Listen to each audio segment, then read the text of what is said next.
Kyle Fudenna, welcome to the podcast. How are you today? Good. Cool. So tell us about yourself. You're a third year, right? Yeah, I'm a third year chemical engineer. It's cool. How's that? Interesting. And I'm from New Jersey. Shit. Yeah. So how's Jersey? I've never been there, so. It's like New York, sort of. Never been to New York. Oh, well. Yeah. How often do you go back? I try and go like every 6 months or so. It's just really expensive. No, I bet. How much are flights usually? If I'm lucky, like 200 each way. Not bad. But it's usually like 500 because shit.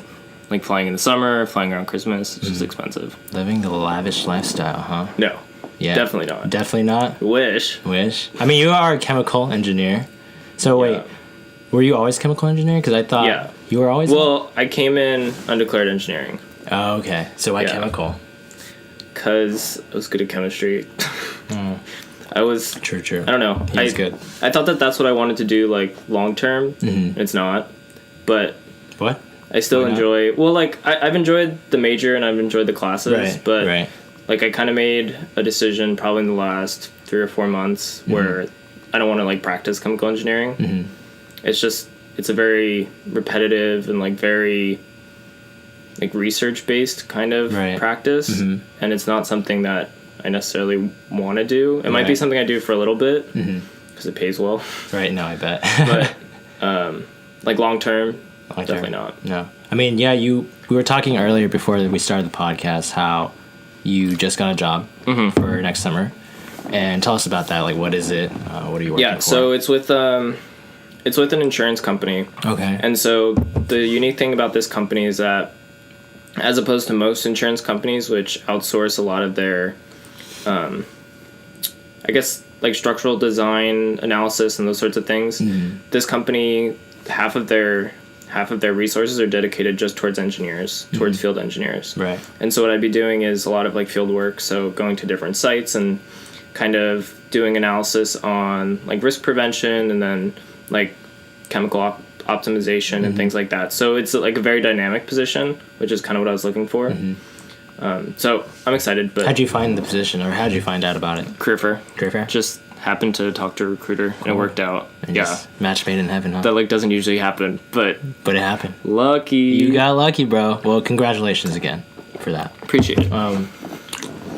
So, do you have any other jobs on campus? Like, what else do you do? Yeah. So I work on campus almost full time. I work like 35 hours a week. God damn. Yeah. It's more than me. Which is rough. But wow. Yeah, so I mean it pays well, it's not that hard. I get Do you only work one job? Yeah. Okay. Only one job on campus. Okay. Damn, 35 hours? Yeah. Is it the parking job, right? Yeah, it's parking. Okay. So you just do parking stuff? Yeah. Cool. I don't actually park cars, just as a clarification. But wait, you don't? No. So you what? I'm not like Junis. No. Oh, is that what he does? Yeah. Junis is one of our other friends, and he also works the same job or similar? He works the same department, but does something else. I think he does valet, right? Yeah. So he drives the actual cars. But I like oversee people parking at UCLA. So if you come visit, you'll come find me. The job pays well. Yes. As I heard, what, $16 an hour? It's like 15. Yeah, it's 15. 15. But I think it'll go up over the summer. Doesn't valet pay 16? Mm-hmm. So Junis is getting... Yeah, but he doesn't work as many hours as me. Oh, that's true. That's true. It like works out in the end. We got a work hard, play hard person in the house right now. So... So you've been busy this quarter. I haven't seen you for weeks. Mm-hmm. This is like our first time seeing each other since a long while. Quarter. Yeah, it's been a while. Yeah, probably like 3 months almost. And so, tell us about your day to day. Like, you've been busy. How's that like? Yeah. Well, so this is my first year not living in the house, which is how's that? I mean, it's really nice, honestly. Like, living in the house is fun, but. It was nice to get my own space and kind of be in my own place. Right. But with that, like, it's much harder to come around here. Just so busy. Expected. So I guess like day to day, obviously like a lot of class. Engineering sucks, by the way. Oh. Yeah. But, engineering sucks. But so a lot of class, a lot of like sitting in lectures, and then a lot of like homework, and then I do research around like 15 to 20 hours a week. Dang. And then working like 35 hours. So how do you work like 20 hours a week with research and working 35 hours a week with your job, and how do you study? How does that all work out? How do you fit everything into? Honestly, it's really kind of just fitting in things when I have time and really, really long days, but it like comes with it. I mean, yeah. I figure, I'm only in college for another 2 years. I might as well like do as much as I can. Plus, I really like my research, so that makes it a lot easier. What are you researching? So it's a biomedical engineering lab, and so what I'm working on, like building algorithms to predict traction forces in cells. So it's really fancy, guys. This guy's gonna change the world. So you mentioned that you lived in the house last year, right? And my first year. Oh yeah, you did. Yeah. You moved off the hill earlier. I totally forgot about that. So I lived in before you did, actually. Yeah, so he was younger than me, like way younger than me, and he still lived in way before me. Yeah, I totally forgot that you lived in your first year. Pretty much my whole first year. So you lived on campus, so why'd you move out? Okay, so I lived on campus for a total of 2 months, which is almost unheard of. 1/12 of how long Jason lived on the hill. Yeah, I lived on the hill for 2 years. So 24 months. But so I had a really weird living situation. It wasn't like it was unmanageable, but I was on a floor, like one of the like living learning communities, so it was like tailored towards Latinos. Right. And so because I got admitted late into the school, like they just kind of fit me wherever they could. And so it was me and then my 2 roommates who I really didn't get along with that well. We were just like culturally different. Yeah. And then I didn't really get along with anybody on my floor, and then there was space in the house, so I was like, I might as well enjoy my living situation more. That's true. So why did you choose to move out this year? So just kind of a combination of a lot of my friends moving out. Yeah. A lot of people that like I started UCLA with are no longer here. They were third-year transfers who came in. So that was a big part of it. Those are like some of my closest friends, and I really enjoyed living with them last year. And then also just being so busy and like knowing I was applying to internships and jobs and whatnot and all that fun stuff. Fun stuff. Really exciting stuff, guys.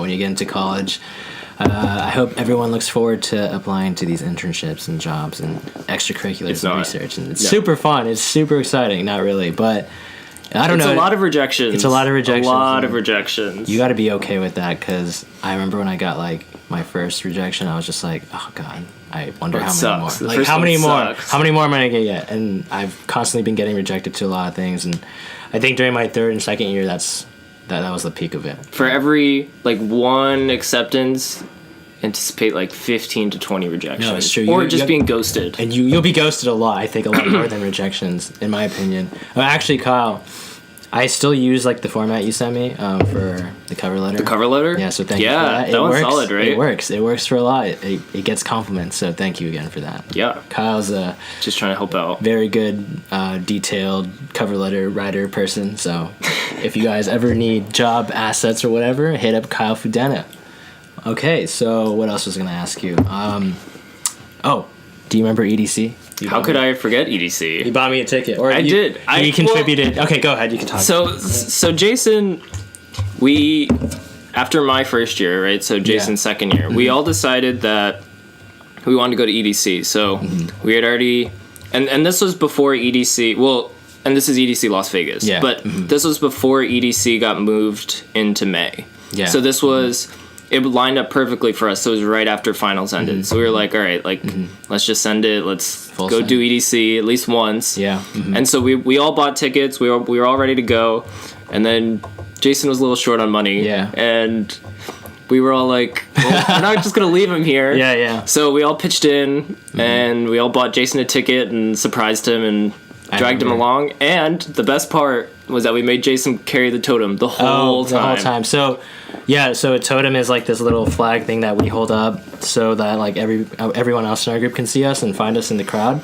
And I was holding it the entire time, but hey, it was worth it to me. It was a trade-off. It was a good trade-off, and I just remember when I was it was during finals week when I found out you guys bought me the ticket. And I was like, shit, I'm so grateful. But then also I was like, shit, I haven't made any plans to move my stuff. So I didn't know where to put all my stuff. And when I did go to EDC that weekend, I left my, like, everything I had in my dorm, like, in a room, in a moving cart, and I just left it there. And I just texted, like, a bunch of my friends that were living on campus to, like, watch it. And when I came back after that weekend, luckily it was still there with all my valuables and stuff, and I'm surprised it wasn't taken out. And I think that same summer it was some Olympic thing was going on. So people were moving in and out, so I was fortunate that no one stole my stuff, and I was stressing over that. I don't know how you didn't get your stuff stolen. I don't know. I just got lucky. That whole week was lucky. Like, you guys bought my ticket. None of my stuff got stolen. That was a great weekend. It was a great weekend. I think we had how many people in our group? I think we probably had close to 21, 22, right? Mm-hmm. It was like, I don't think I've ever been with the group that big since then. I don't know if you have. I don't think I have either. I also don't think I could do it again. Yeah, no, it was like a one-time thing, Yeah, it was like, it was a full send, like, everyone had to be there at least once, because I think a lot of people were graduating, people were, like, moving on, doing different things, and everyone just had the time during that time. And I think that also might have been the most unhealthy weekend of my life. Oh, yeah. We ate McDonald's, like, 4 times a day. And I would sleep during the day, wake up, and go out to EDC, and then come back. I'll give you the rundown of, the approximate timeline. Mm-hmm. So we would... Okay, so it's Friday, Saturday, Sunday, and it goes from essentially like 7 p.m. to 5 a.m., right? Around there. Yeah. Oh, shoot. Yeah, when you say that, wow. It's been... Yeah, so it was... So we would... All right, so like Friday, it was manageable, we would... It was chill. We got there like Friday morning, we maybe like napped for a little bit, like got ready, and then got to the bus loading places around like 5, and so that was like after we pre-gamed and all met up and whatnot. And then we would finally get there around 7:30. And we'd be there until like 5 a.m. Oh my god! Like actually load onto the buses to get back. Okay, but when the sun was rising, it was super hot. Like, it was in midsummer, so it was like triple-digit degree weather out there. And I remember when we were loading the buses, it took us like 3 hours. We were waiting. The first day. Yeah, we were waiting out there after 5. So I think I loaded the bus at 9. Got back to the hotel, slept until, maybe 7 hours, and then started all over again. Yeah. It was problematic. It was very problematic. We were probably the unhealthiest in our entire life during that weekend. And, yeah, it was fun, though. Good times. Wow. That was 2 years ago. Yeah. Or was it 2 years ago? 2 years ago. 2 years ago. 2 years ago. Damn, time flies. Almost 2 years ago. Time really flies, man. Dude, that was a long-ass time ago. Mm-hmm. Man. Do you still rave? Probably not. No. I wouldn't like classify myself as that anymore. Yeah. It was a phase. I feel like it's not that I don't enjoy it, but it's very like physically demanding. And it's also very like financially demanding too. It's a lot of money, and it's a lot of time. And it's hard to like allocate that sort of time and money to something like that. Especially at this age, I think. Yeah. It's like, and the busier you get, the harder it is to do. And however, we are going to Coachella. I don't know if you're thinking about it. I heard about it, yeah. But oh shoot, that's gonna be fun. Yeah, 3rd year in a row of doing that. So I mean, I guess like I'd still go to things, but not nearly as frequently as I did like say my first year. Yeah, because I think during my 2nd year, I think I went to everything. We went to a lot of stuff. Yeah, like Nocturnal, Escape. I haven't gone to Nocturnal, but Snow Club. Wait, no, I didn't go to Snow Club. Countdown. There's the list is kind of like everywhere, but he was a Nas groupie. Yeah, well, back then for like a year, and then after that, yeah, I haven't been to an event since EDC. I think that was like my last festival. I haven't been to something big since Coachella. Yeah, well, I have never been to Coachella, so maybe this might be the year to send it, but tickets are really expensive now. Cause they are insanely expensive. Like, hitting the 1K mark, which is insane. They're like $825 now. Cringe, bro. Cringe is all I have to say. So how you doing in classes and stuff? You doing okay? Yeah, I mean, school's never been easy. Difficult for me, per se. I mean, like... Oh, okay. Like, obviously, like, studying a lot, because engineering is time-committing. We have a genius on our hands. Yeah? Anyway, what were you saying? I cut you off. Sorry about that. I mean, I think I know let me backtrack a little bit. I think I know much better now what I need to do to like do well in school than I did like say my first or second year. I was actually having a conversation with someone in my apartment the other day, and we were really talking about how like, are we actually any smarter than we were like our first or second years, or are we just better at taking tests? Yeah. When like writing essays. And like honestly, I'm not really sure. Yeah, I'm not sure either. Like because it's a good question. I'm not really a big believer that test scores necessarily reflect how well you know material. And so honestly, I really have no idea. I'm not sure if you feel the same way. No, but yeah, I have that concern as well because, you know, like you said before, you're not sure if tests are an accurate depiction of like how much you know something. Yeah, because a lot of people, like personally, I know people who don't. Okay, so let me backtrack again. There's a girl that I know, right? She doesn't know anything about chemistry, right? Yeah. But she just memorized like every practice midterm and got like a 99. But you can ask her anything about like, I don't know, Schrodinger's equation or something, anything about chemistry, she won't know. So there's like anecdotes like that where I'm just thinking, I'm not sure if tests are an accurate predictor of like mastery of like a course or anything because I don't know, for me personally, I don't think so. Not all the time. It really depends. I'm not sure. I think it depends. It depends. But a lot of the tests, especially as like science majors, I'm not sure. Like if you probably could relate to this, but a lot of it has to do with practice, and sometimes you just keep going through the motions, and you just gain this like brain muscle memory, and you just go through it. And I think my first and second years were like I did all right. Like I never failed a class, which I'm thankful for. Good, but I don't think like I definitely haven't done as well as like I've done say the past like 3 or 4 quarters, right? And I think that's directly related to the fact that I know where to look for past midterms, and I know like older students who have taken the class already, which is probably the most helpful thing, having like the years prior midterm, because they tend to be very similar.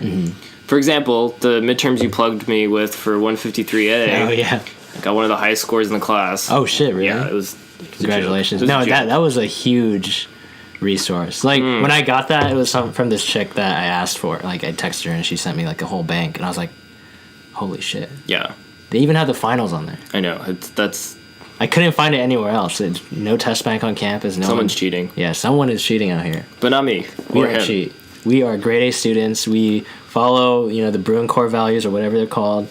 Yeah, we don't cheat. No academic probation or anything like that. But I that is kind of one of my biggest concerns too, and like one of the things that I've thought about a lot is that like I've done well in these chemical engineering classes, and I feel like I know the material, and I don't know if that's just because like I've passed on the exams, or if because like I've spent enough time studying to where I understand it. And so like for me, that's kind of a scary thought, is that like if I go into industry and I don't actually know these things as well as I think I do, then what? Like I can see how that could be like a valid concern.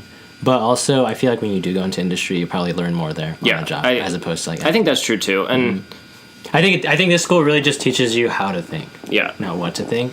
Like, yeah, there's a bunch of material you need to know for tests and stuff, but I feel like UCLA does this thing where you're taught, everything's like theory based, right? And people are doing studies and stuff like that, and you're just taught to like really challenge these, notions and really just think through it. So maybe like whatever you're learning now will be applicable when you go to industry. That's true. I do feel like, especially in engineering, a lot of it is like critical problem solving, which I think is probably more valuable than anything I've learned in classes. Is that like when you're, whether it be on like an exam, or if you're just kind of working through something, or like an interview question or anything like that, like kind of being able to look from a really high level and kind of be able to work through like a progression of steps. That's probably the most valuable thing I've learned in engineering by far. I don't think it's any like chemical process stuff I've learned or anything that, but probably just knowing how to work through problems.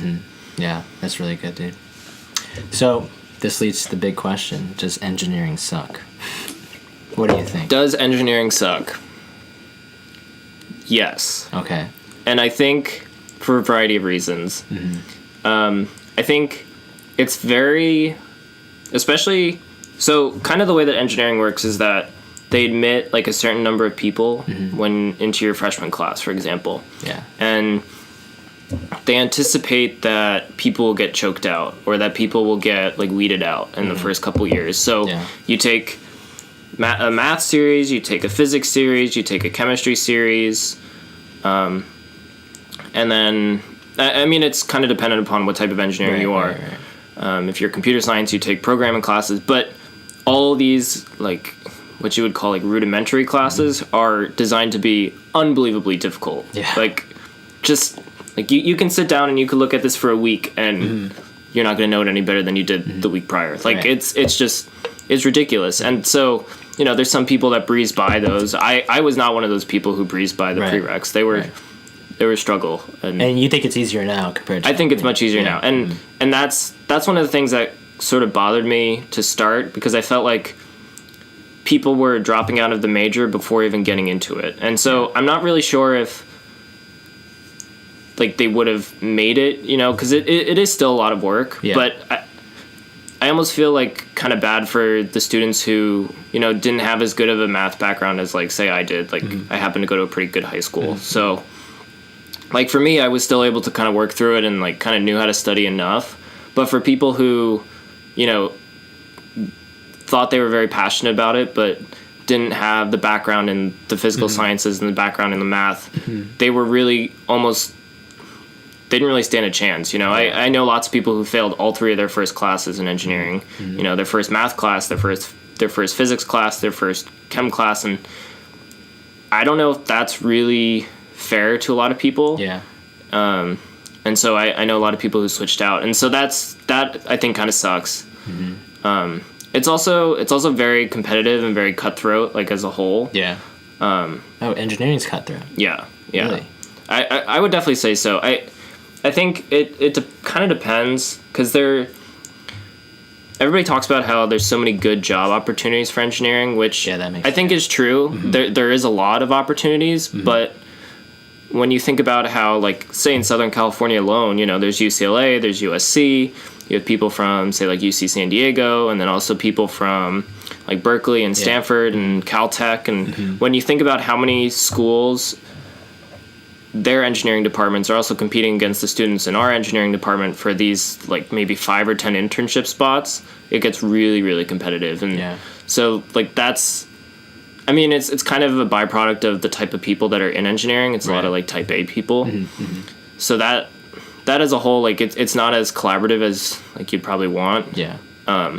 So that kind of sucks. But that sucks. I think just like as a whole, it's a very like stressful sort of atmosphere, and it took me a while to kind of find a good way to like step back and just be like, I got to do my own thing, like not worry about what other people are doing, or you know, like, oh, like they're applying to this internship and they're interviewing with them, and just like kind of worrying about just myself and helping people as much as I can instead of like worrying about competing with others. And it's really helped my like. I definitely think it's really easy to get caught up in that, like comparing yourself with others, especially in that, like. Oh yeah. Especially like same thing with pre-med. I think it's like the same thing. Yeah. You know, I don't think the prereqs are, you know, accurate description of like, or depiction of what upper divs are like, because they're much easier. But also like people are cutthroat. They don't want to help people, and people are like just kept to themselves, and they're also type A personalities. It's crazy how striking like the similarities are between. Yeah. I mean, I think it just comes with like people who are very competitive and also are very smart. You know, it's just there's only so many opportunities or so many good opportunities, and that makes it so difficult. And I have a lot of friends in my major, like thankfully, you know, to work on homework with or to study with and whatnot. But at the same time, like it's a very small fraction of the people in my major. Yeah. So it's just kind of a weird dynamic, I'd say. And it really doesn't promote like a lot of teamwork and a lot of collaboration and things like that, because everybody's kind of competing against each other. I feel like that's the case for a lot of the majors, or South Campus majors, definitely. Well, UCLA sucks. Just kidding. I love UCLA. Yeah. But yeah, I mean, being here at the like #1 public school, right? It's #1 now. Yeah, go Bruins. Yeah, especially just being here. I mean, naturally, you're going to be competing with everyone, because everyone came from a competitive background if they chose to come here, you know? Yeah. And, you know, it's something we have to deal with, and there aren't enough spots like in the working world to accommodate everyone, I think, which sucks, which creates all this competition. And I think it's a harsh reality for a lot of people too. I didn't realize that until like recently, like last year, my third year, and there's not spots for everyone. No. And that's why you hear people like saying, "Oh, I don't have a job after graduation," or "I'm working like a regular minimum wage job," because you really have to put yourself out there to get these opportunities, and that's really hard when everyone else is doing that. Yeah. So how do you set yourself apart? So that's why, like you said before, I think I really like when you said you just really have to focus on what you're doing, because when you get caught up and start comparing yourself with other people, then what makes you different in the end? Yeah. You just become like a number. And when you just work on yourself and just like worry about yourself, and whatever's unique about you, added with all like your academic experience, research experience, and all that, is what I think is going to set you apart. And I think I agree with you on that. Yeah, I think it's there's a lot of, I think you've mentioned this before though, but there's a lot of opportunities like at UCLA and in Los Angeles, obviously, but it's not like anything's handed to you. It's and not. That's kind of the hardest thing to, I guess, learn initially, is that like it's not like high school where you're almost encouraged to go join these things. Like you really have to do it on your own. Like you would think you come into UCLA, right? Like I remember as a first year, I was like, okay, there's gonna be so many opportunities out there. Like I'm super excited, but like nothing like is handed to you. Like you really have to do it. Like you have to take it upon yourself to join these organizations or whatever you want to do.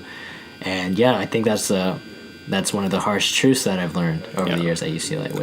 I could write a textbook with all the ghosting that I've gotten from professors trying to ask about research or anything, like letters of rec, and I'm like, all right, okay, thanks, dude. Like, it happens. But anyway, I forgot.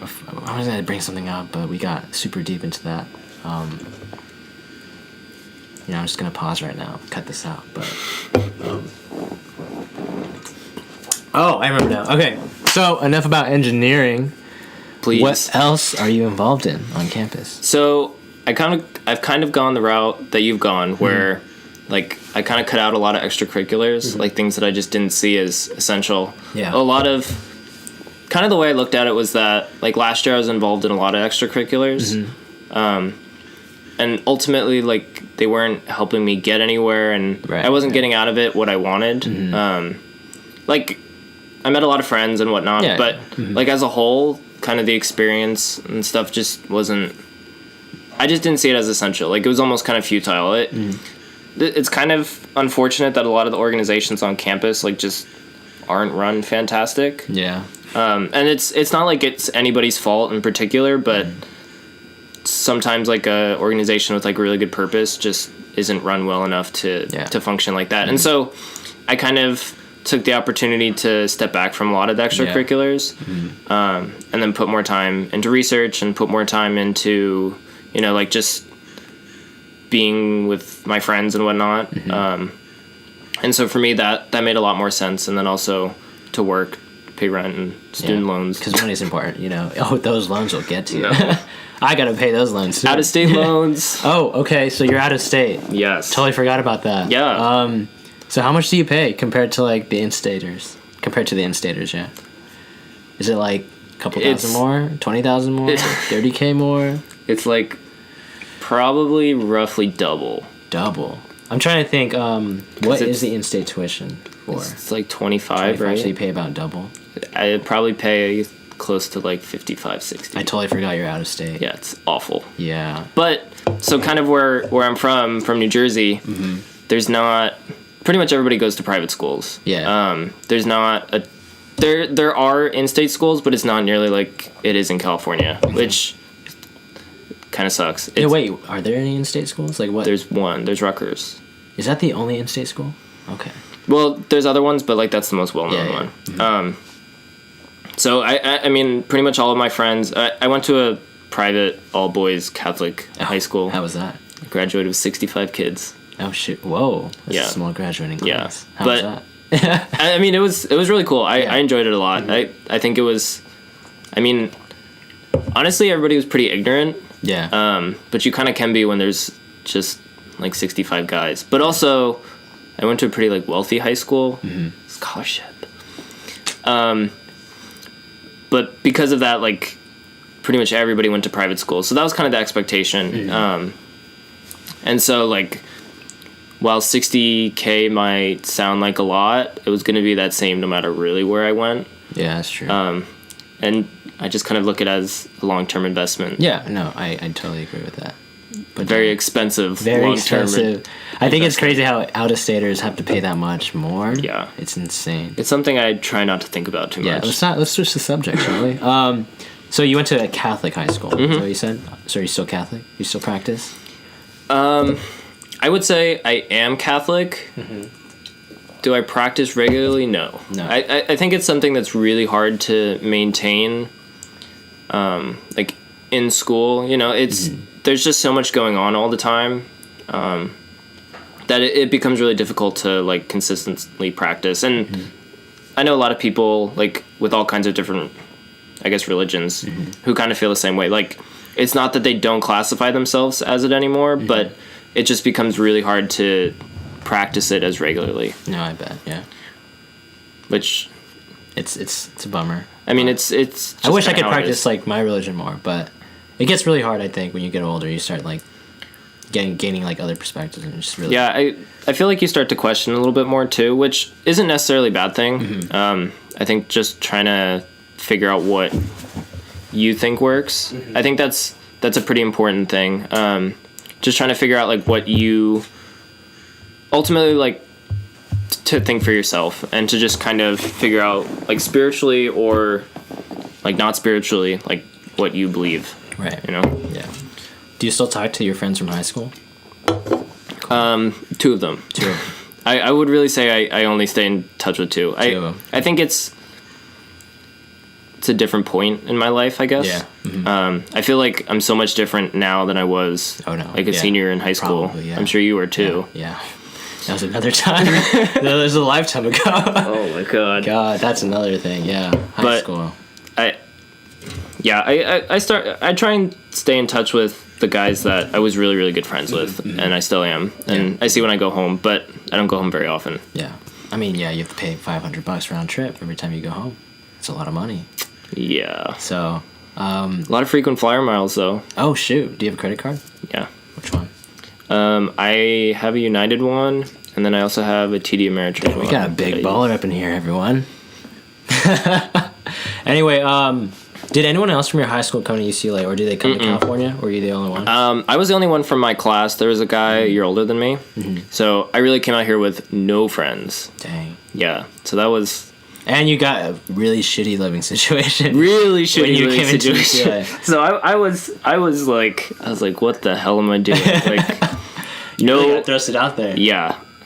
So, I don't know. It was a very, like, weird start, I guess. Yeah. I didn't really enjoy my classes.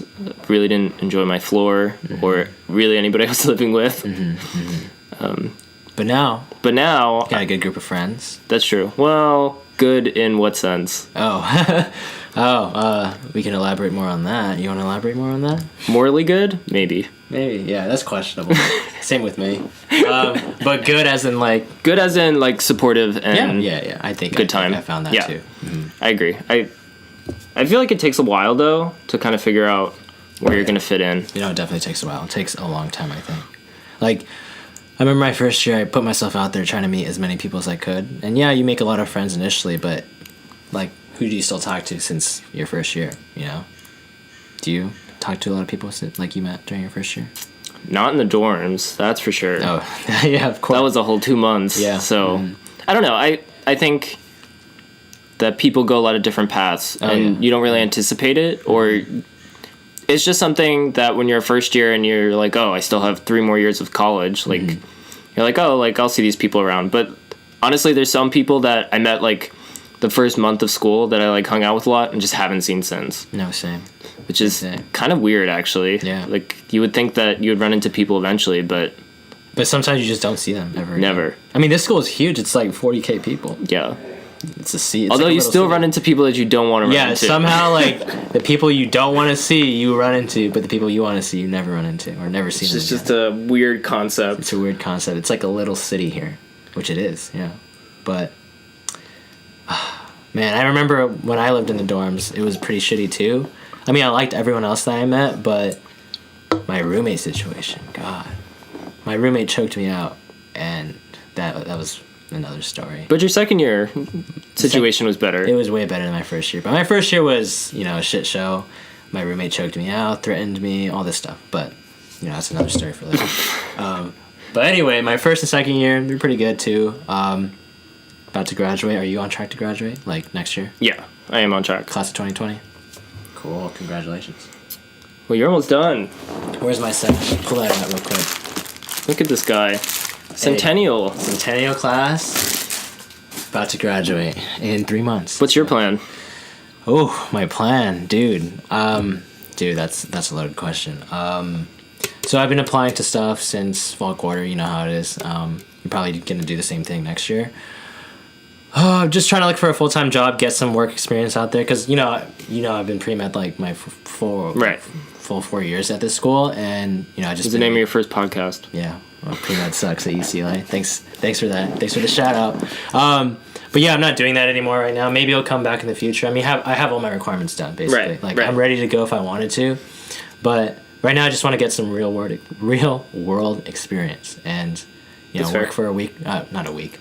Work for a year or two, see what happens, keep hustling on my other things that I'm doing and see where it goes from there, just trying to live in the moment, I guess. But I'm still actively applying to jobs and stuff. I have an interview next week with this company, and we'll see what happens. So, are you gonna live around here? Are you gonna live in LA? Yeah, I'm trying to. I'm not trying to go back to San Bernardino. What? No, San Bernardino. No. San Bernardino is like one of the largest counties with. Okay, no, I'm phrasing that incorrectly. San Bernardino is one of the largest poverty-stricken counties in the nation. It's number 1 actually. There's not a lot of opportunity there. Yeah, that's what I've heard. Have you been there? I mean, Nas. Only to go to. I've actually never been to Nas, but I've only been to go to Big Bear. Okay, I don't really know if that's fair. That's not an accurate representation. Yeah, it's like Westwood. That's quite all of downtown LA. It's quite a contrast with my county, which is. What is your county? Very wealthy. Oh yeah, very big contrast. But yeah, that's my place where I'm from. But. So you have no plans of going back? No. If I do go back, it's only going to be for a few months. Maybe commute to LA or something so I can pay off my loans. But that's fair. It should take a few months. But I don't have as much loans as you because I'm in-state. Yeah, well. And, Blue and Gold, shout out to that scholarship. A Blue and Gold scholarship, if your parents make under a specific amount of income, they pay for your tuition. So that's what it is. So shout out to UCLA for that. Fortunately, didn't fall in that bracket. Yeah. Maybe he was just, slightly above, that's why. Or miles above, I don't know. What was I going to say? I had another question I was going to ask you. I'm trying to think. What do you think is the most memorable thing that's happened during your third year? During my third year? At UCLA. Anything crazy. Anything. Wholesome. I'm hoping that it'll happen in the next spring quarter, honestly. Yeah. I feel like... Everything happens during spring quarter, I think. Yeah. Mm-hmm. I feel like fall is usually pretty fun. And then winter starts slowing down. Winter's definitely slow. People load up on classes. The weather's pretty shitty. Yeah. People stay in. But spring quarter is where it's at. Mm-hmm. I mean, you got formal, Coachella. Oh yeah, Coachella. We bought Dodgers tickets for opening week, which is pretty dope. That's super fun. And then I don't know, just as a whole, I feel like there's a lot more things to do in spring. Mm-hmm. And I feel like that's how it's been my first 2 years too. So I'm definitely honestly I can't say that there's been anything that I would put up there as memorable yet. Mm-hmm. And so I'm hoping that Coachella is as dope as it has been. I mean, I bet Coachella is always memorable. Yeah, well, yeah, that's true. Yeah, but that doesn't count.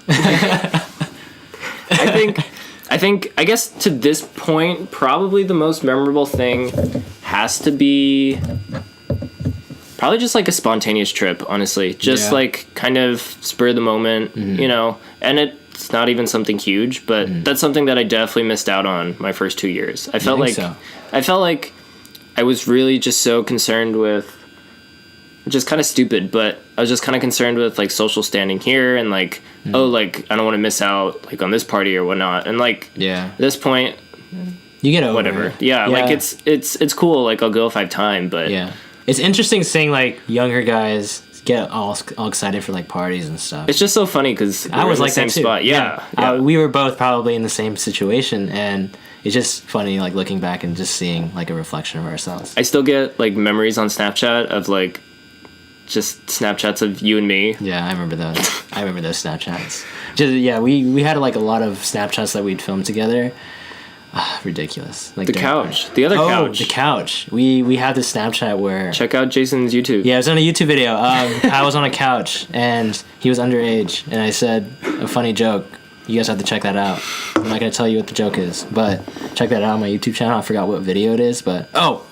Video is Welcome to the Couch, right? Oh, I'm pretty sure that's the name. Yeah, I'm pretty sure. It says Welcome to the Couch. Yeah. And now, the podcast is called Couch and Chat, so couches have been, like, very integral to my identity, I think. It's been half your college experience. Exactly. Love the couches, right? But anyway... Whoa, did the camera just turn off? Anyway, any final words you want to talk about, like say or anything? I think we're about to wrap up. Like, do you want to say anything? I don't have anything to plug, but... Any advice? Any advice? Wisdom? Anything you want to throw out there to the audience that are listening today? Any wisdom is that... Honestly, all I gotta say is... Just stick with it. And don't do drugs.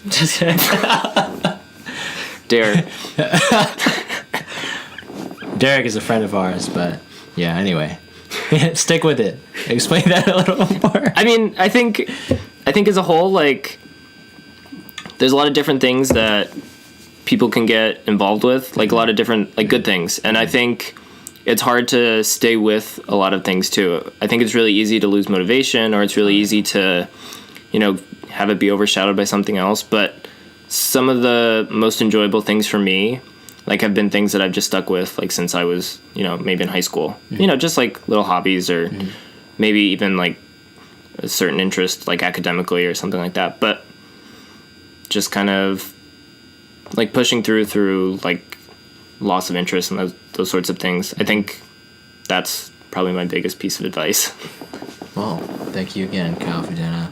We have a chemical engineering major who's probably going to make big bucks after graduation, giving you sound advice. So please follow it. Anyway, thanks for joining me on the podcast, Kyle. Thanks for having me. Of course, you're a good friend of mine, so of course I had to have you on. Anyway, thank you again for joining us on Couch and Chat. I hope everyone has a good day. Thank you again for coming. Nice, dude. All right.